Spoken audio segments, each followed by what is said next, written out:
నమస్తే, నేను Vamshi. Welcome to ground report. మానవత్వం మంటగలిసింది. దైవ దర్శనానికి వెళితే 2 నెలల చిన్నారి ఊపిరి తీశారు. కులాలకు మతాలకు అతీతంగా జరగాల్సిన దైవ దర్శనంలో అపశృతి చోటు చేసుకుంది. ఈ ఇష్యూపై తెలుగు రాష్ట్రాల్లో ఆందోళనలు పెల్లుబిక్కుతున్నాయి. న్యాయం చేయాలని బాధిత కుటుంబాలు పోలీస్ స్టేషన్ మెట్లు ఎక్కినా న్యాయం జరగలేదు. చివరకు వారిపైనే కేసు నమోదు చేసిన సంఘటన సంచలనం సృష్టించింది. బాధితులకు రాజకీయ పార్టీలు, యువజన సంఘాలు అండగా నిలిచాయి. అసలు నాగర్ కర్నూలు జిల్లా కుమ్మెరలో ఏం జరిగింది? ప్రజా సంఘాలు, రాజకీయ నేతలు ఆ కుటుంబానికి ఎందుకు అండగా నిలుస్తున్నారు? పోలీసులపై ప్రజలు ఎందుకు విరుచుకుపడుతున్నారు? I news Mahabubnagar reporter Venkatesh అందిస్తున్న గ్రౌండ్ రిపోర్ట్ మీకోసం.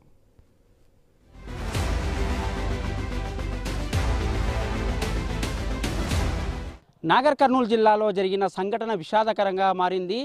ఉమ్మడి పాలమూరు జిల్లాలోని నాగర్ కర్నూలు జిల్లాలో కుమ్మెర గ్రామానికి సంబంధించిన సంఘటన దేశవ్యాప్తంగా సంచలనంగా మారిందని చెప్పవచ్చు. ఇక్కడ జరిగిన ఓ సంఘటన అందరినీ దిగ్భ్రాంతికి గురి చేసింది. అసలు ఈ కుమ్మెర గ్రామం సంబంధించిన దేవాలయం ఎక్కడ ఉంది? కుమ్మెర గ్రామంలో ఏ సంఘటన జరిగింది? ఈ గ్రామానికి సంబంధించిన 2 నెలల పసికందు ఎలా మృతి చెందింది?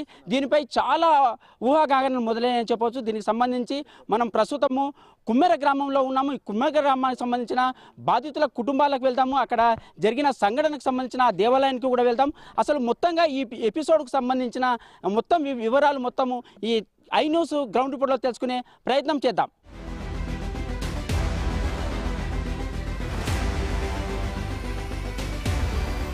రెండు తెలుగు రాష్ట్రాల్లో సంచలనంగా మారిన కుమ్మెర పసిపాప మృతికి సంబంధించి మనము నాగర్ కర్నూలు జిల్లా కుమ్మెర ప్రాంతంలో ఉన్నాం. ఆ సంఘటన జరిగిన 10 రోజుల క్రితము ఇక్కడ పెద్ద ఎత్తున మనం చూస్తున్న నిర్మానుష్యంగా కనిపిస్తున్న ఈ అటవీ ప్రాంతము, ఇక్కడ గుడి, దేవాలయము, శ్రీ శ్రీ శ్రీ శ్రీ మళ్ళీ భ్రమరాంబ సమేత మల్లికార్జున స్వామి దేవస్థానము కుమ్మెర జాతర అత్యంత వైభవంగా సంవత్సరంలో 4 రోజుల పాటు అత్యంత వైభవంగా జరిగే ఈ జాతరలో ఒక అపశృతి చోటు చేసుకొని కొందరు, అంటే ఆలయానికి సంబంధించిన కొందరు, ఒక కుమ్మెరకు సంబంధించిన ఒక రజక కుటుంబానికి సంబంధించిన ఒక పసిపాపను, 2 నెలల పసిపాపను కాలితో తనితే చనిపోయిన అత్యంత విషాదకరమైన సంఘటన ఇది. 2 తెలుగు రాష్ట్రాలను కదిలించాలని చెప్పవచ్చు. దేశవ్యాప్తంగా ఉన్న ఎక్కడ ఉన్నా ఈ సంఘటనను చాలా ఇబ్బందికరంగా మారింది. ఈ ముఖ్యంగా రేవంత్ రెడ్డి సొంత జిల్లా అయిన మహబూబ్ నగర్ ఉమ్మడి జిల్లాలోని నాగర్ కర్నూలు జిల్లాలో ఈ సంఘటన చోటు చేసుకోవడం మాత్రం అత్యంత బాధాకరమని, ఈ సంఘటనపై అన్ని సంఘాలు, బీసీ సంఘాలు, అన్ని రాజకీయ పార్టీలు గగ్గోలు పెడుతున్నాయి. ఇప్పుడు కూడా చూస్తున్నాం, KTR BRS party working president KTR కూడా ఈ సంఘటనపై దిగ్భ్రాంతి వ్యక్తం చేశాడు. ఎక్కడ చూసినా ఇలాంటి సంఘటనలు చోటు చేసుకోకూడదని, ముఖ్యంగా ఈ సంఘటన జరిగిన తర్వాత చాలా జాతరలకు వెళ్ళాలంటేనే అక్కడ కుటుంబాలు భయపడే పరిస్థితికి వచ్చిందని చెప్తున్నారు. మనం చూస్తూనే ఉన్నాం, నాగర్ కర్నూలు జిల్లా కుమ్మెరకు సంబంధించిన ఈ మల్లికార్జున స్వామి జాతర అత్యంత వైభవంగా 4 రోజుల పాటు జరుగుతుంది. లక్షలాది మంది ఈ ఆలయానికి, స్వామివారి దర్శనానికి వస్తుంటారు.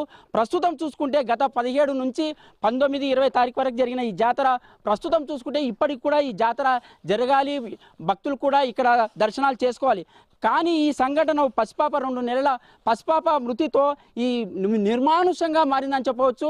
చాలామంది ప్రాంతాలలో ఈ సంఘటన విషాదం నింపిందని చెప్పవచ్చు. దీనికి సంబంధించి ఇక్కడ జరిగిన సంఘటన మనం మొదటగా ప్రస్తావిస్తే మాత్రం ఆ రోజు 17, 18 తారీఖు జరిగిన ఈ సంఘటన మాత్రం దర్శనానికి వచ్చిన కుమ్మెర గ్రామానికి చెందిన రజక కుటుంబానికి మౌనిక, గణేష్ అనే దంపతులు ఆ కుటుంబంతో సహా ఇక్కడ దర్శనానికి వచ్చారు. ఆ దర్శనంకు సంబంధించి కూడా ఇక్కడ గొడవ జరిగింది. ఆలయ అర్చకులు, ఆలయ దేవస్థానం కమిటీ సభ్యులతోటి ఖచ్చితంగా భక్తుడు ఎవరైనా దర్శనం చేసుకోవాలంటే ఖచ్చితంగా 20 రూపాయలు చెల్లించి దర్శనం పోవాలి. కానీ ఈ కుటుంబం, గణేష్ కానీ అక్కడ మౌనిక కుటుంబం కానీ ఈ ఆలయంలోనే ఈ రంగులు వేయడం కానీ ఇతరత్ర పనులు చేయడం కానీ వారికే ప్రతి సంవత్సరం అప్పగిస్తుంటారు. ఈ నేపథ్యంలో వారు దర్శనానికి వెళ్తున్న క్రమంలో ఖచ్చితంగా వారి కుటుంబానికి కూడా 20 రూపాయలు టికెట్ అడగడం వల్ల మొదటగా 20 రూపాయల నుంచి స్టార్ట్ అయిన వాళ్ళ వాగ్వివాదం చివరకు ఆ మృతి పాప ఎవరైతే 2 నెలల చిన్నారి ఉందో ఆ పాప చనిపోయే వరకు ఈ సంఘటన చోటు చేసుకుందని చెప్పవచ్చు. మనం చూస్తూనే ఉన్నాం ఈ రూము, దీనికి సంబంధించి ముఖ్యంగా ఈ రూము ఎక్కడైతే గొడవ జరిగిందో గణేష్కు, ఆలయ కమిటీ సభ్యులకు, ఆ గొడవ జరిగిన తర్వాత పైన గొడవ జరిగింది. ఆ గొడవ జరిగిన తర్వాత గణేష్ను, ఎక్కడైతే బాధిత కుటుంబ సభ్యుడు ఉన్నాడో ఆ గణేష్ను గల్లా పట్టుకొని ఈడ్చుకుంటూ ఆ పైనుంచి ఈ రూమ్లోకి తీసుకొచ్చారు. ఈ రూమ్లోకి తీసుకొచ్చిన తర్వాతనే ఇక్కడనే మనం చూస్తున్నాం స్పష్టంగా ఇదే రూమ్లో గణేష్ని అక్కడ ఆలయ కమిటీకి సంబంధించిన కొందరు అంటే ఈ ముగ్గురు నలుగురు వ్యక్తులు కలిసి అతని గణేష్ను ఇక్కడ దారుణంగా కొట్టడం జరిగింది. ఆ కొట్టే సమయంలోనే కొందరు వీడియో తీశారు. ఆ వీడియో కూడా వైరల్ అయింది. ఈ నేపథ్యంలోనే గణేష్కు సంబంధించిన కుటుంబ సభ్యులు కూడా అప్పటికే ఈ వార్త తెలిసిన అంటే జాతరలో వాళ్ళు కూడా కుటుంబ సభ్యులు రావడంతో ఖచ్చితంగా ఏదో జరుగుతుందని వాళ్ళు కూడా ఆందోళన చెందడం, ఆందోళనకు సంబంధించి గణేష్ను కొడుతున్నారని వాళ్ళ భార్య కూడా మౌనిక తన వల్ల ఉన్న 2 నెలల చిన్నారిని ఇదే రూమ్ వద్దకు తీసుకొచ్చిందనే సంఘటన ప్రత్యక్ష సాక్షులు కూడా చెప్తున్నారు. ఈ నేపథ్యంలో ఇదే సాక్షిగా ఈ రూమ్ సాక్షిగానే ఆ భార్య ఎవరైతే మౌనిక ఉందో ఆమె తన 2 నెలల పసికందును ఈ రూమ్లోకి తీసుకోవడం, తన భర్తను కొట్టవద్దని ప్రాధేయపడిన వాళ్ళ కాళ్ళకాడ పెడితే ఆ ముగ్గురు వ్యక్తులు కూడా పసికందును తన్నడం జరిగిందని ప్రత్యక్ష సాక్షులు చెప్పిన నేపథ్యంలో ఈ సంఘటననే చాలా దాష్టికంగా మారిందని చెప్పవచ్చు. ఎక్కడైతే గణేష్ను వాళ్ళ తండ్రిని కొడుతున్నారో భార్య తెలుసుకొని మౌనిక ఇక్కడికి వచ్చిందో ఆ మౌనికకు సంబంధించి ఆ పసిగుడ్డును కూడా వాళ్ళు పెట్టడం, వాళ్ళు ఆ వాగ్వివాదంలో పసిగుడ్డును కాలితో తన్నారని అక్కడ మౌనిక బాధితురాలు తల్లి చెప్తుంది. ఈ నేపథ్యంలోనే మరుసటి రోజు ఈ సంఘటన ఏదైతే గొడవ జరిగిందో ఈ గొడవ జరిగిన సంఘటన మరుసటి రోజే ఆ 2 నెలల పసికందు హాస్పిటల్లో చికిత్స పొందుతూ మృతి చెందిన సంఘటన చోటు చేసుకున్నది. ఈ నేపథ్యంలోనే ఈ వార్త రాష్ట్ర వ్యాప్తంగా సంచలనము సృష్టించిందని చెప్పవచ్చు. ఇలాంటి సంఘటనలు కేవలము 20 రూపాయలకు ఎక్కడైతే దైవ దర్శనాలకు వచ్చే భక్తులకు పేదవారు ఉంటారు, ధనికులు ఉంటారు, సామాన్యులు ఉంటారు, అన్ని వర్గాల ప్రజలు తమ దైవ దర్శనానికి వస్తుంటారు. ముఖ్యంగా లక్షలాది మంది ఈ దైవ దర్శనానికి వచ్చే క్రమంలో కొన్ని పొరపాట్లు జరుగుతాయి. ఆ పొరపాట్లలో భాగంగా కేవలము ఆలయ నిర్వాహకులు 20 రూపాయల కోసము ఆ పసి కందు ప్రాణం తీసిన సంఘటన అయితే దేశవ్యాప్తంగా అయితే సంచలనం సృష్టించిందని చెప్పవచ్చు.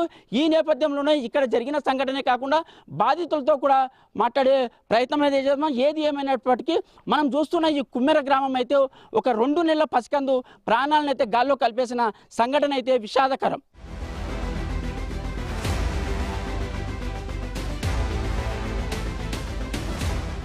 మనం ప్రస్తుతం నాగర్ కర్నూలు జిల్లా కుమ్మెర గ్రామంలో ఉన్నాము. కుమ్మెర గ్రామానికి సంబంధించిన కుమ్మెర జాతరలో సంఘటనలో 2 నెలల పసిపాప చనిపోవడం జరిగింది. దానికి సంబంధించి ఇప్పటికే 2 తెలంగాణ రాష్ట్రంలో 2 తెలుగు రాష్ట్రాల్లో ఈ కేసు సంచలనంగా మారిందని చెప్పవచ్చు. మనం ప్రస్తుతము కుమ్మెర గ్రామంలో ఆ బాధితుల కుటుంబ సభ్యులకు సంబంధించిన గ్రామాల్లో కూడా ఉన్నాము. ప్రస్తుతం మనం చూస్తుంటే ఈ గ్రామంలో గత 17 తారీఖున ప్రారంభమైన కుమ్మెర జాతరకు సంబంధించి ఆ కుమ్మెర జాతర 4 రోజుల పాటు జరుగుతుంది. లక్షలాది మంది దర్శనానికి వస్తుంటారు. ఆ క్రమంలోనే అక్కడ జరిగిన ఒక ఘర్షణలో బాధిత కుటుంబాలకు సంబంధించిన 2 నెలల పసికందు మృత్యువాత పడ్డది. దానికి సంబంధించి రాష్ట్ర వ్యాప్తంగా ఇక్కడ తెలంగాణ రాష్ట్ర వ్యాప్తంతో 2 తెలుగు రాష్ట్రాల్లో ఎక్కడైతే తెలుగు ప్రజలు ఉన్నారో ఆ ప్రజలకు సంబంధించిన ఈ 2 నెలల పసికందు మృతి చెందిన సంఘటన అయితే విషాదకరంగా మారిందని చెప్పవచ్చు. మనం ప్రస్తుతం గ్రామంలో ఉన్నాం. ఈ గ్రామంలో జరిగిన సంఘటనకు సంబంధించి ఈ గ్రామం మొత్తం నిశ్శబ్దంగా మారిపోయిందని చెప్పవచ్చు. చాలా విషాదకరమైన సంఘటనలో గ్రామస్తులు కూడా చాలా విషాదకరంగా ఉన్నారు. దానికి సంబంధించి ఇక్కడనే ప్రభుత్వము ఆ సంఘటన జరిగినప్పటి నుంచే పోలీసు యంత్రాంగం కూడా మొత్తంగా ఇక్కడ పికెట్ ఏర్పాటు చేశారని చెప్పవచ్చు. ఈ గ్రామంలో ఎవరిని కదిలించినా మాట్లాడలేని పరిస్థితిలో ఉన్నారు. ఈ సంఘటన జరిగిన వాళ్ళు కూడా చాలా బాధపడుతున్నారు. ఆ నిందితులపై చర్యలు తీసుకోవాలి, కేసులు పెట్టాలి, జైళ్ళకు పంపాలని చెప్తున్నారు. ఒక బీసీ వర్గానికి చెందిన ఆ పసిపాప 2 నెలల పసిపాప చనిపోవడం అయితే వారికి చాలా దిగ్భ్రాంతి కలిగిందని చెప్పవచ్చు. చాలా కాలంగా చాలా ఏళ్ళుగా ఇక్కడ మల్లికార్జున స్వామి దేవస్థానంకు సంబంధించిన జాతర అత్యంత వైభవంగా జరుగుతుంటుంది. ఈ జాతరకు ఒక నాగర్ కర్నూలు జిల్లాలే కాకుండా ఇతర ప్రాంతాల నుంచి కూడా లక్షలాది మంది వచ్చి ఈ దైవ దర్శనానికి వస్తుంటారు. ఆ దైవ దర్శనంలో భాగంగా జరిగిన చిన్న ఘర్షణలో ఒక 2 నెలల పసికందు అయితే చనిపోవడం చాలా బాధాకరం అని చెప్తున్నారు. గ్రామస్తులు కూడా ఒక్కరు కూడా ఎవరిని కదిలించినా కూడా ఒక్కరు కూడా ఆ సంఘటనపై మాట్లాడలేని పరిస్థితులు ఉన్నారు. దీనికి సంబంధించి గ్రామంలో ఉద్రిక్తతలు నెలకొనకుండా కూడా పోలీసులను ప్రభుత్వము భారీ బందోబస్తు ఏర్పాటు చేశారు. ఇక్కడ ఈ గ్రామంలోని కుమ్మెర గ్రామంలో పోలీస్ పికెటింగ్ కూడా ఏర్పాటు చేశారు. ఎక్కడ కూడా ఎలాంటి అవాంఛనీయ సంఘటనలు చోటు చేసుకోకుండా పోలీసులు అయితే భారీ బందోబస్తు నిర్వహిస్తున్నారు. ఎక్కడికక్కడ ఈ కుమ్మెర గ్రామంతో పాటు నాగర్ కర్నూలు జిల్లాలో కూడా బాధితులు ఎక్కడైతే ధర్నాలు చేస్తున్నారో, ఎక్కడైతే నిరసనలు చేస్తున్నారో అక్కడ కూడా పోలీసులు భారీ బందోబస్తు ఏర్పాటు చేస్తున్నారు. దీనికి సంబంధించి అగ్రవర్ణాలకు బీసీలకు జరిగిన ఈ పోరాటంలో బీసీ వర్గానికి చెందిన 2 నెలల పసికందు మృతి చెందడం అయితే విషాదకరం అని చెప్తున్నారు.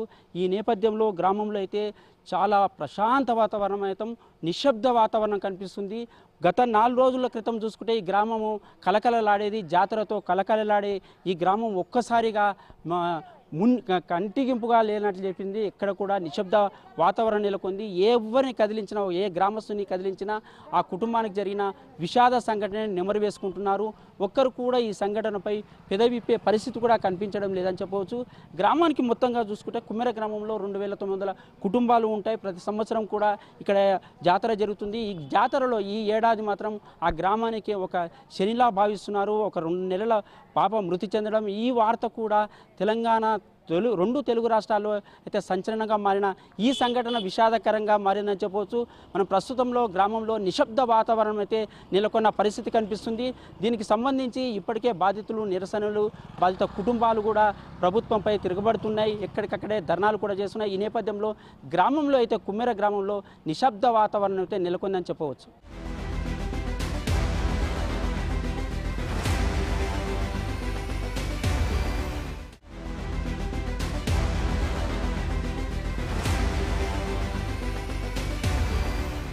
నాగర్ కర్నూలు జిల్లా కుమ్మెర గ్రామంలో జరిగిన 2 నెలల చిన్నారి మృతికి సంఘటన రాష్ట్ర వ్యాప్తంగా చర్చాంశంగా మారుతుంది. దీనికి సంబంధించి బాధిత కుటుంబాలు రోడ్డుపైకి వచ్చి తమకు న్యాయం చేయాలని డిమాండ్ చేస్తున్నారు. ఆ బాధితులకు కూడా ప్రజా సంఘాలు, రాజకీయ పార్టీలు కూడా మద్దతు తెలిపినాయి. ఆ బాధిత కుటుంబానికి న్యాయం చేసే వరకు తమ పోరాటం ఆగదని చెప్తున్నారు. అసలు ఆ రోజు జరిగిన సంఘటనకు సంబంధించి బాధిత తల్లిదండ్రులు కూడా ఇక్కడనే ఉన్నారు. వారిని అడిగి తెలుసుకునే ప్రయత్నం కూడా చేద్దాం. చెప్పండి అమ్మ, కుమ్మెర గ్రామంలో ఏం జరిగింది, ఆ జాతర రోజు ఏం జరిగింది, తర్వాత పరిణామాలు ఏమేమి జరిగినాయి? కుమ్మెర జాతరకి దర్శనానికి పోయినాం మేము. అక్కడ 100 రూపాయలు ఇస్తేనే దర్శనం చేసుకోవాలి అనేసి శ్రీనివాస్ రెడ్డి అన్నారు. టోకెన్ అడిగినాం మేము. టోకెన్ అడిగితే మమ్మల్ని తక్కువ జాతి వాళ్ళని, ఇంకా మేము వాళ్ళకి గుడి మెట్లు ఎక్కడానికి కూడా పనికిరాము అని చెప్పేసి మమ్మల్ని గలీజ్గా తిట్టడం, కొంగులు బట్టి నెట్టేయడం జరిగింది. అక్కడి నుంచి వచ్చి కిందికి వచ్చినాము. కిందికి వచ్చిన తర్వాత కింద కూర్చున్న తర్వాత సాయంత్రం 5 అవుతుంది. మేము 3:30కు వచ్చి కూర్చున్నాం కింద. సాయంత్రం 5 అవుతుంది. మా ఆయన ఇంటి నుంచి వచ్చిండు. ఇంటి నుంచి వచ్చి ఇట్లా ఎందుకు ఇంకా రాలేదు అంటే, ఇంకా మా ఆయనని చూడంగానే కొంచెం ఎమోషనల్ మీద చెప్పుకున్నాం, ఇట్లా జరిగింది జాతరలో, ఇట్లా చేసిర్రు అని చెప్పేసి. మా ఆయన అడిగి రావడానికి పోయిండు. అడగడానికి పోయినంత మాత్రాన తక్కువ జాతి దాన్ని చేసుకున్నావు కొడుక, నువ్వు మళ్ళీ గుడిమెట్లు ఎక్కి ఎట్లా వస్తున్నావురా నువ్వు అని చెప్పేసి పట్టుకొని కొట్టేసిరు. శ్రీనివాస్ రెడ్డి ఎవరెవరు కొట్టిరు మిమ్మల్ని? అసలు శ్రీనివాస్ రెడ్డి ఎవరు? శ్రీనివాస్ రెడ్డి అక్కడ ఏ పని మాత్రం చేయలేదు. ఊరు వాళ్ళే. శ్రీనివాస్ రెడ్డి కుమ్మెర గ్రామం వాళ్ళు, ఇంకా సర్పంచ్కి కావాల్సిన వాళ్ళంట. అక్కడ శ్రీనివాస్ రెడ్డి, సతీష్ రెడ్డి, శ్రీకాంత్ రెడ్డి, ఇంకా ఏసు, మధురెడ్డి, కన్నేరెడ్డి, కట్కే నరేష్, ఇంకొంతమంది ఉన్నారు. పేర్లు సరిగా గుర్తులేవు. సర్పంచ్ తూకారాం రెడ్డి కూడా అక్కడనే ఉన్నాడు. ఇంకా వాళ్ళందరూ అంటే ఇదంతా సర్పంచ్ తుకారాం రెడ్డి ముందలనే జరిగిందా మిమ్మల్ని కొట్టడం? సర్పంచ్ తూకారాం రెడ్డి కుర్చీ వేసుకొని కూర్చొని మరీ కొట్టిస్తున్నాడు. కాలు చేతులు విరిచేయమని చెప్తున్నారు. కొబ్బరి సంచులు లేపి వేస్తున్నారు మీద. మా అత్తమ్మకి, మా ఆయనకి కొబ్బరి సంచులు లేపి మీనేస్తున్నారు. కొబ్బరికాయలు తీసుకొని నడుముల మీద గుద్దుతున్నారు. కొబ్బరికాయలు తీసుకొని మీకు తర్వాత మీ పాపని తీసుకొని మీరు పోయిన తర్వాత ఏం జరిగింది? వాళ్ళకి లోపల కొడుతుంటే గట్టిగా అరవడం వల్ల మేము పోయినాము. మా ఆడబిడ్డ నేను పోయి కొట్టొద్దు అని వాళ్ళని కాళ్ళేలా పట్టుకుంటే మాకు ఇట్లా గొంతు పట్టి గట్టిగా నొక్కడము, గోడలకేసి కొట్టడము ఇట్లా చేసిర్రు. ఇంకా ఎక్కడ టచ్ చేసినా కానీ ఫస్ట్ వాళ్ళు బయటికి రావాలంటే గలీజ్గా ఇట్లా టచ్ చేసుకుంటూ ఉన్నారు. సరే అని మా ముఖమన్న చూసి వదిలేయండి అంటే వాడిని చంపేదాకా వదలమని చెప్పిర్రు. సార్ పెద్దయ్య నాకు చిన్న పిల్ల ఉంది, 2 నెలల పాప ఉంది, ఆ పాప ముఖమన్న చూసి వదిలేయండి అని చెప్పి నేను కింద పడిపోయినా. ఆ పాపను తీసి ఇట్లా కాళ్ళ దగ్గర పెడితే కాళ్ళతో తన్నేసిండు ఏసుమధు. నీ ముఖమే చూడనప్పుడు దీని ముఖం నేనెందుకు చూస్తా అని చెప్పేసి కాళ్ళతోనే తన్నేసిండు. గొడవ అయిన తర్వాత మీరు పోలీస్ స్టేషన్ పోయి కంప్లైంట్ ఇచ్చారా? గొడవ అయిన తర్వాత మేము పోలీస్ స్టేషన్ పోయినాము. మమ్మల్ని పట్టించుకోలేదు. అక్కడే ఉండి 3 సార్లు పోలీస్ స్టేషన్ లోపలికి పోతుంటే మమ్మల్ని బయటికి పొమ్మన్నారు, కానీ మాకు కాగితం రాసి ఇవ్వండి అని మాత్రం చెప్పలేదు. అక్కడ నుంచి మేము మెట్లు ఎక్కుతున్నాము బయటికి పొమ్మంటారు, అంతే. ఇంకా అప్పుడు పాప మీరు ఆడ దెబ్బ తగిలిన తర్వాత హాస్పిటల్ తీసుకుపోయినా చనిపోయిందా? పాప ఆ రోజు దెబ్బ తగిలినప్పుడు గట్టిగా ఏడవడం మొదలుపెట్టింది. అయితే ఆమె పాలు తాగడం వల్ల ఏడుస్తుందేమో, పాల కోసం ఏడుస్తుంది అనుకున్నాము. ఆ రోజు 18 తారీఖు రోజు చూపించలేదు.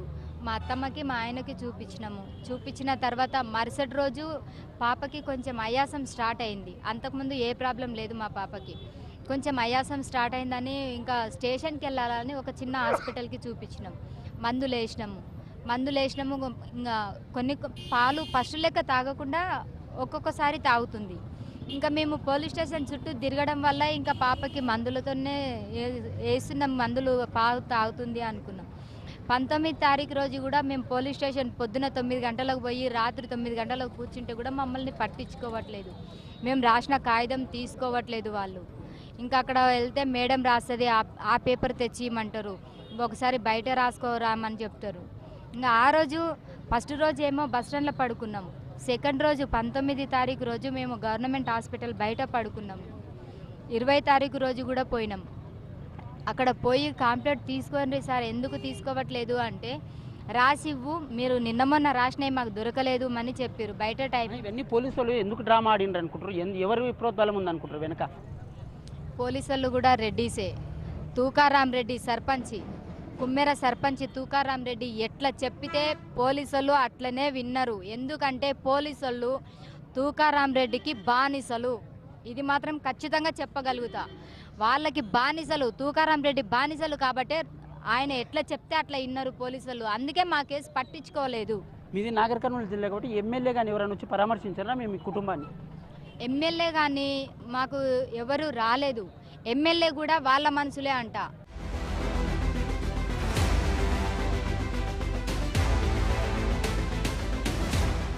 నాగర్ కర్నూలు జిల్లా కుమ్మెర గ్రామంలో చోటు చేసుకున్న 2 నెలల మృతి, ఆ చిన్నారి చనిపోవడం 2 తెలుగు రాష్ట్రాలను కదిలించాలని చెప్పొచ్చు. దానికి సంబంధించి ఆ కుటుంబానికి కూడా జేఏసీ తరఫున అన్ని రాజకీయ పార్టీలు, అన్ని ప్రజా సంఘాలు కూడా వారికి అండగా నిలుస్తున్నాయి. బాధిత కుటుంబానికి న్యాయం జరిగే వరకు తమ పోరాటం ఆగదని వాళ్ళు హెచ్చరిస్తున్నారు. ఈ నేపథ్యంలో ఆ జేఏసీకి సంబంధించిన యువకులు ఇక్కడ మన దగ్గరనే ఉన్నారు. వారిని అడిగి తెలుసుకునే ప్రయత్నం చేద్దాం. చెప్పండి, ఎట్లా చూస్తారు మీరు ఈ మృతి పైన? 100% భారతదేశంలో, దట్టు ఈ తెలంగాణ రాష్ట్రంలో రెడ్డి రాజ్యం పరిపాలిస్తూ ఉన్నది. ఇది 100% రెడ్డి హత్యగానే మేము భావిస్తూ ఉన్నాం. ఇది కుల హత్యగానే భావిస్తూ ఉన్నాం. ఎందుకంటే సొంత జిల్లా అయినటువంటి రేవంత్ రెడ్డి గారు సొంత జిల్లాలో దీనికంటే ముందు అనేక దారుణాలు జరిగినాయి. కానీ ఎందుకు మరి జరుగుతున్నాయి ఇదే జిల్లాల? ఎవరు దీనికండ? దీని స్థానిక ఎమ్మెల్యే ఎవరు? అతను ఒక రెడ్డి, సిఐ ఒక రెడ్డి ఉన్నాడు. సో దీని మంత్రివర్గం అంతా రెడ్డి, పైన చూస్తే సీఎంఏ రెడ్డి. సో వీళ్ళు ఇంత తెగించడానికి కారణం అదున ఒక చిన్న బాలిక కదా పాపం, లోకాన్ని కూడా చూడలేని పరిస్థితిలో 2 నెలల బాలిక అంటే పాపం అసలు ఎంత అమానుషం ప్రపంచంలో, ప్రపంచ చరిత్రలనే. మొన్న మా నాయకుడు అధినాయకుడు చెప్పిండు వాస్తవానికి. ఆడోడు వీరప్పనట. వీరప్పను మొట్టమొదటిగా అత్యంత కిరాతకంగా అంత చిన్న పిల్లను హత్య చేసింది వీరప్పనైతే ఈరోజు ప్రపంచంలోనే చరిత్రలనే ఇగో రెండోసారి ఈ రెడ్లు కుమ్మర గ్రామంలో అంత పసిపాపను హత్య చేసిరని చెప్పి మేము తెలియజేస్తా ఉన్నాం. ఇది ముమ్మాటికి రెడ్లు చేసినటువంటి కుల దురహంకార హత్యనే ఈ జేఏసీగా మేము తెలియజేస్తా ఉన్నాం. బాధిత కుటుంబానికి మీరు గతం 5 రోజులుగా 6 రోజులుగా ఇక్కడనే రాత్రి పోవాలనుకుంటా అందరి రాజకీయ పార్టీలను పిలుస్తున్నారు, దానికి సంబంధించిన ప్రజా సంఘాలను కూడా పిలుస్తున్నారు. ఏం న్యాయం చేయాలనుకుంటారు? ఏం మీ లక్ష్యం ఏంది అసలు? కుమ్మెర గ్రామంలో జరిగినటువంటి ఈ యొక్క కులహంకార హత్యగా భావిస్తున్నాము. డాక్టర్ విశారద మహారాజ్ గారు తీసుకున్నటువంటి ఈ యొక్క సంకల్పంతో తన JAC SC ST BC JAC తోటి ఈరోజు ఈ యొక్క రాష్ట్రం మొత్తంలో ఈ జరిగినటువంటి దుర్ఘటనకు దోషులు ఎవరైతే ఉన్నారో వాళ్ళని 100% శిక్షించాలి, వాళ్ళకు తగిన చర్య ప్రభుత్వ పరంగా తీసుకోవాలని చెప్పేసి మేము చాలా డిమాండ్ చేస్తూ ఉన్నాం. ఎందుకంటే చిన్న కులాన్ని మనం చెప్తూ చాకలి వాళ్ళు అంటేనే ఒక ఊరికి ఆడపిల్లతో సమానము. అలాంటి వాళ్ళని కూడా దూషించి మరి అనేకమైన పదజాలం వాడి వాళ్ళని ఇబ్బందికి గురిచేసి పసిపిల్లని 2 నెలల కూరని చంపి ఈరోజు రెడ్డి వర్గము మొత్తం టోటల్గా అందరూ ఒకటై ఈరోజు ఎమ్మెల్యే తర్వాత హోం కూడా ఆయన చేతిలో ఉంది కాబట్టి ఆయన కనుసంధానంలో ఈరోజు మొత్తం టోటల్గా సీఎం గారు ఈ యొక్క విషయానికి ప్రస్తావించాలి. ప్రతిపక్షం కూడా ప్రస్తావించింది, అన్ని కుల సంఘాలు ప్రస్తావించినాయి, అన్ని రాజకీయ పార్టీలు ప్రస్తావించినాయి. కానీ మీకు ఇంతవరకు కూడా నిమ్మెత్తు నీరు లేదు. కనీసం మీకు ఇంతవరకు కూడా మీరు బాధితుల పైన మరి ఎలాంటి చర్య తీసుకోవాలని చెప్పేసి మేము విజ్ఞప్తిస్తున్నాం.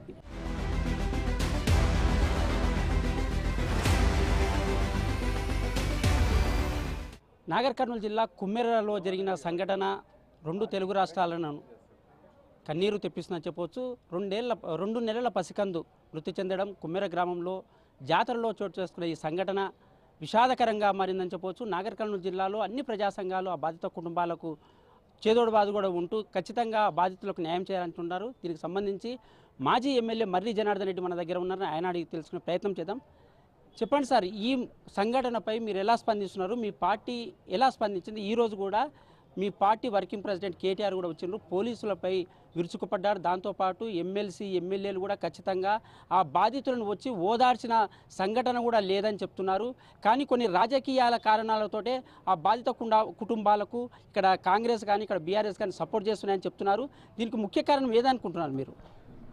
ఇప్పుడు పైసాబ్ ఒకటి, మేము కులంతో చూస్తలేము. ఫస్ట్ ఆఫ్ ఆల్ ప్రధానమైనటువంటి దురదృష్టకరమైనటువంటి సంఘటన జరగకూడదు, జరిగింది. దీంట్లో మేము ప్రత్యక్షంగా బీఆర్ఎస్ పార్టీగా దీంట్లో ఎమ్మెల్యే గారి హస్తం ఉందనో పార్టీ హస్తం ఉందనో మేము మాట్లాడతలేము. ఇక్కడ కులాలకు అతీతంగా మాట్లాడుతున్నాను నేను. 2 నెలల పసికందు చనిపోయింది. దైవ దర్శనానికి వెళ్ళినటువంటి ఆ తల్లిని ఆపి అధికార మదంతో కొంతమంది వ్యక్తులు ఆ కులంతో దూషించినప్పుడు అతను నా కులం తిడతావా అని చెప్పి అతను రియాక్ట్ అవ్వడం వల్ల ఇరు వర్గాల వల్ల అవడం వల్ల అతను తీసుకుపోయి 8 మంది నుంచి 10 మంది ఆ గ్రామానికి చెందినటువంటి సర్పంచ్ కొడుకు, సర్పంచ్ అనుచరులు అతని ముక్కుమ్మడిగా దాడి చేయడం జరిగింది. ఆ వీడియో పూర్తిగా సోషల్ మీడియాలో పోస్ట్ అయ్యింది. అదంతా దేశమంతా చూస్తుంది. ఇందులో ఏం రాజకీయం ఉంటుందో చెప్పండి? కొట్టిన మాట వాస్తవము, తిట్టిన మాట వాస్తవము, 2 నెలల పసికందును పొట్టన పెట్టుకున్న మాట వాస్తవం. దీంట్లో ఎక్కడ రాజకీయం ఉంది చెప్పండి? నేను సోషల్ మీడియా వేదికగా ఒకటి నేను చెప్పిన, ఎమ్మెల్యే గారు ఈ ప్రాంతానికి మీరు బహుజనులు బీసీలు 80% ఉన్నటువంటి వాళ్ళు ఓటేస్తేనే నువ్వు ఎమ్మెల్యే అయినావు. మీది ప్రజాపాలన అని మీరు ముఖ్యమంత్రి గారు పదే చెప్తున్నారు కదా. అది ప్రజాపాలన రాజరికం పాలన మీరు కొనసాగిస్తున్నది. రియల్గా మీరు ప్రజాపాలన కొనసాగిస్తున్నట్టు మీకు నమ్మకం ఉంటే ఇప్పుడే మీరు తక్షణమే బయటికి వచ్చి బాధితుల పక్షాన నిలబడి మీ ఎవరైతే తప్పు చేసిర్రో వాళ్ళని సస్పెండ్ చేసి, ఎవరైతే పోలీసు అధికారులు నిర్లక్ష్యం వహించిర్రో వాళ్ళను సస్పెండ్ చేసి ఆ కుటుంబానికి ఏ విధంగా అండగా ఉంటావో మీరు చెప్పండి అని చెప్పిన. ఇదిలో ఏం రాజకీయం ఉందండి? ఇక్కడ నేను ఎమ్మెల్యే హస్తముందని చెప్పినా, ఎమ్మెల్సీ హస్తముందని చెప్పినా, కాంగ్రెస్ పార్టీకి సంబంధించిన కొంతమంది వ్యక్తుల వల్ల ప్రభుత్వానికి చెడ్డ పేరు వస్తుంది, తెలంగాణ సమాజానికి చెడ్డ పేరు వస్తుంది అనే ఉద్దేశంతో నేను చెప్పినటువంటి మాటలు. మీ గతంలో సర్పంచ్, మాజీ సర్పంచ్, మీ బీఆర్ఎస్ పార్టీకి సంబంధించిన సర్పంచ్ ఓడిపోవడం, దాంతోపాటు ఒక కేసు నమోదు చేసిందని దాంతో ఈ సంఘటనను ఒక రాజకీయంగా మారుస్తున్నారు అనుకుంటున్నారా? ఒకటి, నీకు పిల్లలు ఉన్నారు, నాకు పిల్లలు ఉన్నారు. నా ఇంట్లోనో ఒక మాజీ ఎమ్మెల్యే ఇంటనో బిడ్డను చంపేస్తే ఇట్లాగే ఉంటుందా? ఈ విధంగా మీరు మాట్లాడతారా? మీరు యాజ్ ఏ విలేకరుగా మీరు ఈ విధంగానే నన్ను క్వశ్చన్ వేస్తారా? చెప్పండి, ఏ విధంగా క్వశ్చన్ వేస్తున్నారు మీరు? నన్ను ఎట్లా క్వశ్చన్ వేస్తున్నారు మీరు? చనిపోయింది 2 నెలల పసికందు కులం తెలుసా? మతం తెలుసా? అసలు ఏం తెలుసని ఆమెను పట్టణ పెట్టుకున్నారు? ఉదయ విధారకైనటువంటి సంఘన నా భర్తను కొడుతున్నారో ఈ 2 నెలల పాపను చూసి ముఖం చూసైనా వదిలేయండి అని కాళ్ళ మీద ప్రార్థయపడితే అధికార మహంతో తన్ని పిల్ల గాయాల వల్ల చనిపోతే ఇవాళ మీరు రాజకీయం చరిత్ర దొరుకుతారా? ఎక్కడ పోతుంది సమాజం? రాజకీయం ఎందుకంటే ఇంకా 3 ఏళ్ళు మాకేం ఓట్లతో దీంతో ఈ విషయంతో నేను ఎమ్మెల్యే అయ్యేది ఉందా? నేనేమంటున్నాను ఇప్పటికే, మీరు ఇప్పటికైనా వచ్చి బాధితుల పక్షాన 8 మందిని అరెస్ట్ చేయండి. 300 చనిపోయిన దానికి ఏం కేసు పెడతారండి? మీ చెప్పాలి. చనిపోతే ఏం కేసు పెడతారు? 301 సెక్షన్ పెడతారు. అత్యాయత్తంగా కత్తులు రాళ్ళు తీసుకొని వచ్చి చంపనీకి వస్తే దాన్ని 307 సెక్షన్ పెడతారు. ఇక్కడ 307 సెక్షన్ పెట్టారు, ఆ సెక్షన్ వర్తించదు. చనిపోయింది కాబట్టి డైరెక్ట్గా 301 పెట్టండి. అంటే ముందు ఇచ్చిన వాళ్ళది ఎఫ్ఐఆర్ కాలే, తర్వాత ఇచ్చిన వాళ్ళది ఎఫ్ఐఆర్ అయింది. మరి నేనేమన్నా అధికార బదంతో అధికార పార్టీకి సంబంధించిన వాళ్ళు ఇచ్చిందేమో కేసు చేసినావు, మరి పేదవాడు ఇచ్చినటువంటి దాన్ని కేసు కోర్టుకు అడిగినావు. మరి అదే వాళ్ళు ఇచ్చింది ఒక కోర్టును అడగాలి కదా. 2 కోర్టుకు పంపించి మరి ఇట్లా అంటున్నారు, ఏది కేసు చేయాలి, ఏది కేసు చేసి కోర్టు అడ్వైస్ తీసుకోవాలి. అది తీసుకోలే. ఏం చేసారు, కోర్టుకు పంపించినామని చెప్పి వీళ్ళు రాసుకున్నారు తప్ప కోర్టులో ఇచ్చి వీళ్ళు కనీసం స్టాంపు కేపించుకో రిసీవ్డ్ కాంపుకి తీసుకురాలా. మీ పార్టీ తరఫున బాధితుల కుటుంబానికి ఎలా సాయం చేస్తారు మీరు? నేనేమడుతున్నామండి, మళ్ళీ నేను సాయం చేస్తుంటే రాజకీయం అని మీరే అంటారు. మళ్ళీ బాధితులకు మాకు న్యాయం కావాల్సింది కంపల్సరీ. వాళ్ళను నిందితులను అరెస్ట్ శిక్ష పడాలి. మా పార్టీ తరఫున జరగబోయే 16వ తారీఖు అసెంబ్లీ వరకు వీళ్ళు అరెస్ట్ చేయకపోతే అసెంబ్లీలో లేవనెత్తామని మా వర్కింగ్ ప్రెసిడెంట్ గారు చెప్పారు. మేము తక్షణ సాయం కింద ₹1,00,000 వాళ్ళకి సాయం చేసినాం. 10 లక్షల రూపాయలైనా సరే మేము ఇల్లు కట్టిస్తామని వర్కింగ్ ప్రెసిడెంట్ గారు, మేమే ఇల్లు కట్టిస్తాం, నేనే వచ్చి గృహప్రవేశం చేస్తానని చెప్పి మాట ఇచ్చారు. తర్వాత వాళ్ళకు ₹1,00,000 వాళ్ళకి ఎక్స్గ్రేషన్ ఇవ్వమని ప్రభుత్వాన్ని డిమాండ్ చేస్తున్నాం. ఆ పిల్లకు చదువుకున్న వాళ్ళ ఇంట్లో ఎవరైనా చదువుకున్న వాళ్ళంటే ఉద్యోగం ఇవ్వమని డిమాండ్ చేస్తున్నాం. పోయిన ప్రాణాన్ని ఎలా తీసుకురాలేరు. అయినా మీరేం చేయాలి, వాళ్ళకు ఎక్స్గ్రేషన్ ఇవ్వండి, ఆ పిల్లకు ఉద్యోగం ఇవ్వండి, తర్వాత నిందితులకు శిక్ష వేయండి. మా డిమాండ్కి ఇంతేనండి. రాజకీయం నేను ఎమ్మెల్యేని తీసుకొచ్చి ఉరి శిక్ష చేయమంటలేము. మేము ఎమ్మెల్యేని తీసుకొచ్చి మేమేం చేయమంటలేము. మేము అడిగితే పక్క ఎమ్మెల్యేని తీసుకొచ్చి మా స్థానికంగా ఎమ్మెల్యే ఉన్నాడు, మాకు ఎమ్మెల్యే ఉన్నాడు, మా ఎమ్మెల్యే ఎక్కడ ఉండో మాకే తెలియట్లేదు. ప్రజల ఆవేదన నా ఆవేదన కాదండి. ఇప్పటి వరకు ఒకరోజు ఫోన్ చేస్తే తిరుపతిలో ఉన్నాడు, ఒకరోజు ఫోన్ చేస్తే ఇంకో దేవస్థానం పక్కన అచ్చంపేటలో దేవస్థానంలో ఈయన తిరుగుతాడు, అచ్చంపేట ఎమ్మెల్యే వచ్చి మమ్మల్ని తిరుగుతాడు. ఇదేం పద్ధతి అండి? ఇదేం న్యాయం? నువ్వు ఎమ్మెల్యే నువ్వా, మాకు అచ్చంపేట ఎమ్మెల్యేలకు అది చెప్పండి ఫస్ట్ ఆఫ్ ఆల్. ఇది అంటే కుమ్మెర గ్రామానికి సంబంధించిన 2 నెలల చిన్నారి చనిపోవడం, దానికి సంబంధించి అధికార పార్టీ ఉన్న ఎమ్మెల్యే కానీ ఎమ్మెల్సీ కానీ ఏ ప్రజాప్రతినిధి కూడా ఆ కుటుంబాన్ని ఆదుకున్నది కేవలం పరామర్శ కూడా రాకపోవడం అయితే చర్చాంశనీయంగా మారుతుందని చెప్పొచ్చు. దీనికి సంబంధించి బీఆర్ఎస్ పార్టీకి సంబంధించిన మాజీ ఎమ్మెల్యే మర్రి జనార్దన్ రెడ్డి ఆ కుటుంబాన్ని అన్ని విధాలుగా ఆడుకుంటాం, ఇప్పటికే అసెంబ్లీలో అంటే కేటీఆర్ పర్యటన నేపథ్యంలో ఆ బాధితుల కుటుంబాన్ని కేటీఆర్ పరామర్శించి ఖచ్చితంగా ఈ విషయం పైన నిందితులను అరెస్టు చేయకుంటే ఖచ్చితంగా అసెంబ్లీలో కూడా చర్చిస్తాం, ఆ కుటుంబానికి బీఆర్ఎస్ పార్టీ అన్ని విధాలుగా అండగా ఉంటుందని భరోసా కల్పించారు.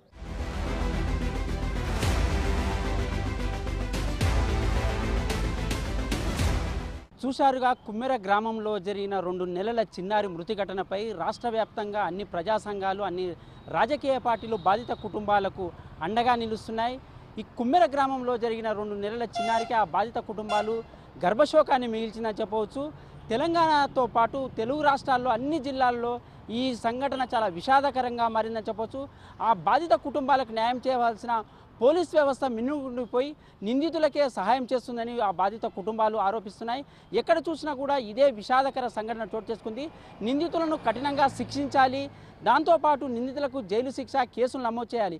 కానీ పోలీస్ వ్యవస్థ నిద్రావస్థలో ఉందని ఆ బాధిత కుటుంబాలు ఘోష పెడుతున్నాయని చెప్పవచ్చు. దీనికి సంబంధించి మొత్తం ఉమ్మడి పాలమూరు జిల్లా వ్యాప్తంగా ఆ కుమ్మెర గ్రామం పైన దృష్టి సారించాయి.